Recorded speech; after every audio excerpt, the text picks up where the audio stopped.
Welcome back to the Le Petit Saint Crochet blog. I am Elise and this is little Dorothy. She is a new pattern from the Little Cotton Rabbits. And as you can see, she doesn't have a dress yet, but I'm working on it. And it's Christmas in July. Maybe you're thinking I've lost my mind, but now is the time for us as makers to start thinking about Christmas.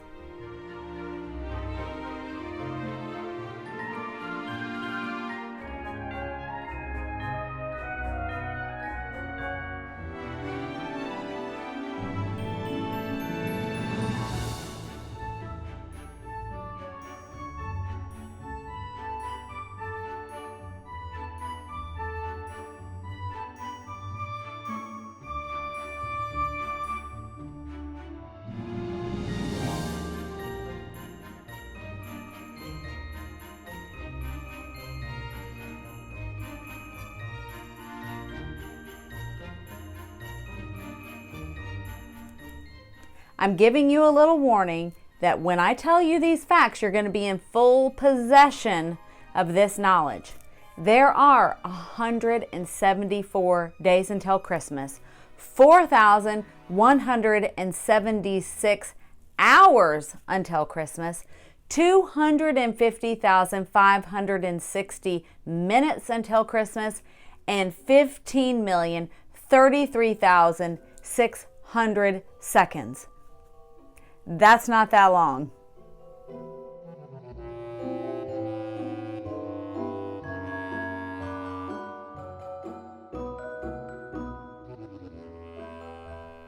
There are 6 phases to Christmas in July, and the first one is denial. Now, we've all heard that saying, denial ain't just a river in Egypt. It can be a state of mind, and Christmas is less than a half a year away, and I know that for me, I'm going to need all of that time to be able to get ready. Now, we could be like those wonderful, majestic, flightless birds, ostriches.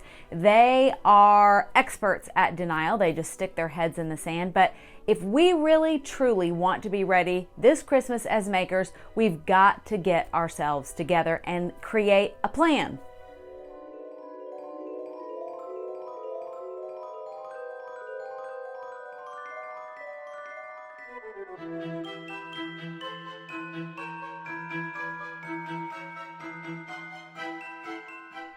The second phase is arguing. So maybe you're saying to yourself, it's only July, that's a bunch of hoo-ha. Or maybe you're thinking, I bet she's one of those ladies who keeps Christmas lights up all year long. Or maybe you're saying, don't you put that on me, Ricky Bobby. And if you can tell me where that quote is from, I will love you forever.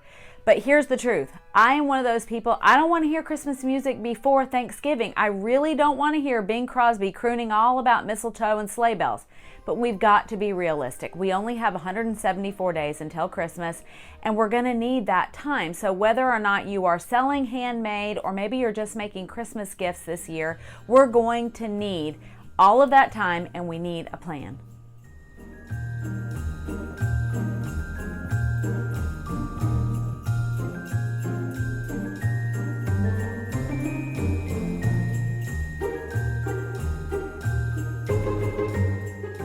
Phase 3 is acceptance, and I hope that we are all in the same place. Now, right now here in North Carolina, it is extremely hot and humid. It's in the mid-90s, and trust me, that's the last thing I really want to think about is Christmas, but I have usually had the tendency of procrastinating, which makes me very, very stressed out, and I am determined that this year I am going to plan, I am going to think about Christmas from this point forward so that I can actually enjoy the holiday season.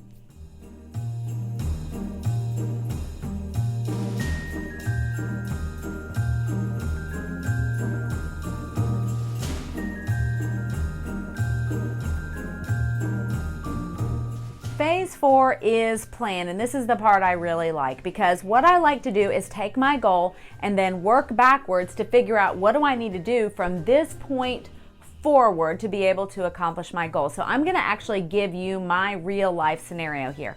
What I would like to have is 23 total handmade toys made by November 29th, which is Black Friday. So 8 of those I would like to go for handmade gifts, and then the other 15 I would like to have for my Etsy shop, which I want to open back up on Black Friday. Now, The good news is I already have 8 of those made. So that leaves me with 15 to make. So I have figured out that it takes me approximately 9 days to knit a toy.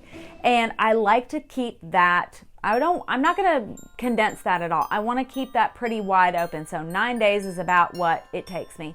So I also know that there are about 21 weeks that I'm going to actually be able to work on them. So we have longer than that until actual Christmas, but when I went through my calendar, I realized there were going to be weeks that I wasn't going to be able to work on anything at all, and I wanted to give myself some time off. So with that, and I've got a little cheat sheet here I'm going to look at, I have 21 weeks, which equals 147 days. So if it takes me 9 days to make a toy, and I have 15 of those to make, that means I need 135 days. So I'm well within my window of being able to get all of this done. So this is a great plan, and I'm going to try to stick to it, but I wanted to give you guys kind of the rundown of how I do it and how to work backwards from your goals all the way back.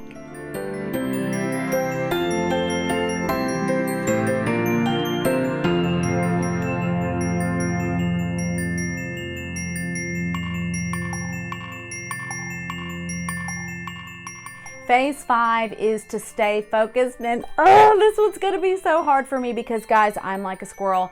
I want to jump on the brand new, shiniest, newest thing, and I get super distracted. So I am really going to try to stay focused this year and really stick to my goals and try to meet each one as they come. So I'm gonna try. I'm gonna really try this year, and that is going to mean staying focused.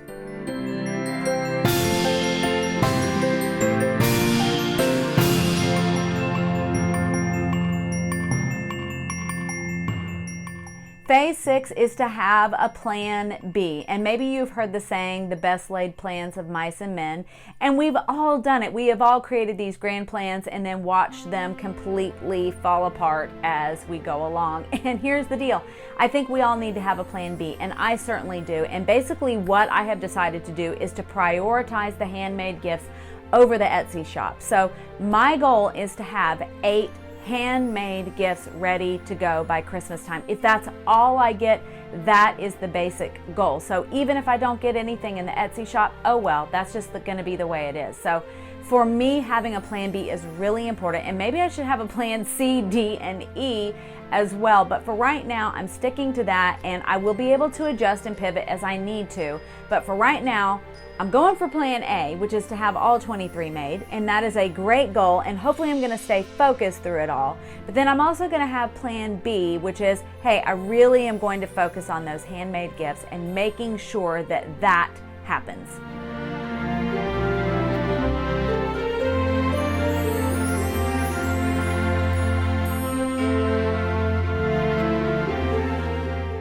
So maybe Christmas in July isn't such a strange concept after all. Christmas can be a really stressful season, but it also can be a really wonderful season. And I truly believe that getting my act together this year will really help to make this a wonderful Christmas season.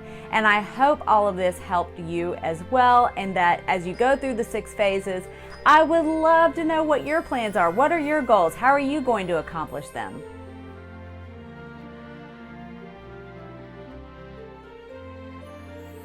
Leave those comments below. I would love to hear from you. And as always, thank you so much for stopping by the Le Petit Saint Crochet blog, where I share all about whimsical amigurumi, creative crochet, and running a handmade business. And if this is your first time here, welcome. I'm so glad to have you.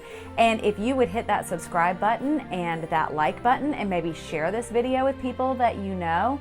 And if you are returning, I love you with all my heart. Thank you so much, and I will see you next week.